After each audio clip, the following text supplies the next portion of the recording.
అబ్బాయి ఎక్కడా? ఆ చాలా బాగా అడిగారు. తను మీకన్నా చాలా బిజీ కదా. రాత్రులు ఏదో టైంలో వస్తున్నాడు. ఎప్పుడు చూసినా ఫ్రెండ్స్తో తిరుగుతూనే ఉంటాడు. అలాగే బైక్ కొనివ్వలేదన్న కోపంలో ఉన్నాడు. అదేం కాదే, అవన్నీ నువ్వే దగ్గరుండి చూసుకోవాలి. ప్రతిదీ నేను చూసుకోవాలంటే ఎలానే?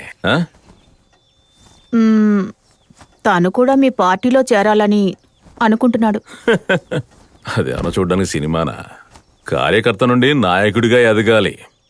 అది ఊరికొచ్చిపోయే అతిథులు దిగి ఉండడానికి అదేమి లాడ్జి కాదే. ఎంట్రన్స్ ఎగ్జామ్ రాయగానే సీట్ రావడానికి అదేమి ఇంజనీరింగు కాదు.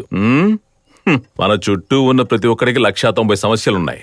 కళ్ళు తెరిచి ఆత్మ సంతృప్తితో డీల్ చేస్తే సరిపోతుంది. చెప్పి ఏం ప్రయోజనం? వాడికి వాటి మీద ఇంట్రెస్ట్ ఉంటే కదా. వాడు చెయ్యాలనుకుంటే మనం మాట్లాడుకోవడానికి ముందే వాడు అన్ని ప్రారంభించేసుంటాడు. ఎవరైనా వాళ్ళ తల్లిదండ్రుల పర్మిషన్ తీసుకుని రాజకీయాల్లోకి వస్తారా? నేనేమన్నా మా అమ్మ పర్మిషన్ తీసుకుని వెళ్ళి పార్టీలో చేరానా? మీ అమ్మగారు కాల్ చేశారండి. అక్కడికెళ్ళి 1 నెల రోజులైందిగా. అక్కడ తోటలో పనిచేయడానికి మనిషి కావాలట. 2 రోజుల ముందే మా అమ్మను వెళ్ళి చూసొద్దాం అనుకున్నాను. టీ తాగి వెళ్ళండి. నేనేమడిగాను, నువ్వేం తెచ్చావు? ఫిల్టర్ కాఫీ తప్ప నేను ఇంకొకటి తాగను. దాని అంతస్తే వేరు. నువ్వు నా ప్యాషన్ని మార్చాలనుకోకు. ఎవరో చెప్పుకోండి. ఇటువంటి చిన్న చిన్న చేతులు నా ఇంట్లో 2 మాత్రమే ఉంటాయి. ఒకటి మీ అమ్మకి, ఆ తర్వాత నా బంగారానికి.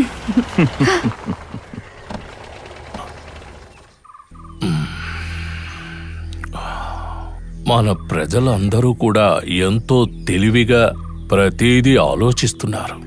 ఎటువంటి నిర్ణయాలు తీసుకున్నా దానికి బాధ్యుడే ఉండాలి. నిబద్ధత గల ముఖ్యమంత్రి అయి ఉండాలి.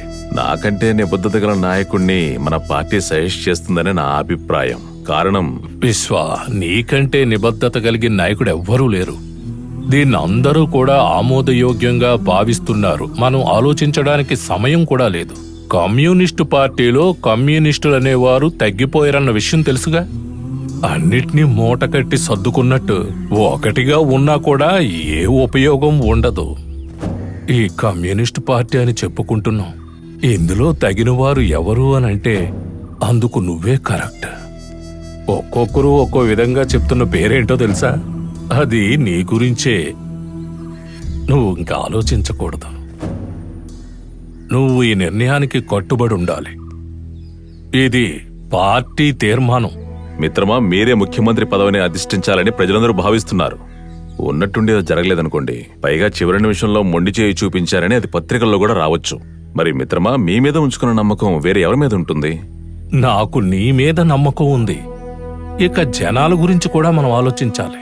నువ్వు ఈ పదవి స్వీకరించాలని అందరూ కోరుకుంటున్నారయ్యా. కొంతమంది అయితే తప్పుగా అర్థం చేసుకుంటున్నారు. తర్వాత ఇప్పుడు నీ నిర్ణయం ఏంటనేది తెలుసుకోవడానికి నేను రాలేదు. పార్టీ క్షేమం కోసం నేను వచ్చాను. పార్టీ కోసం చేపట్టే డ్యూటీ ఇదొక్కటే. ఇది జనాల మాట. ఈ రాష్ట్రాన్ని సుందరంగా మార్చి దాన్ని నీ చేతుల్లో పెడతారు.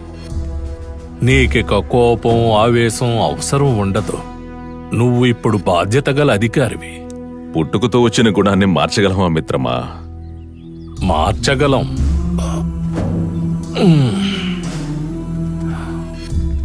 దేన్నైనా ఎదుర్కోగల పోరాట పటిమ నీలో ఉంది.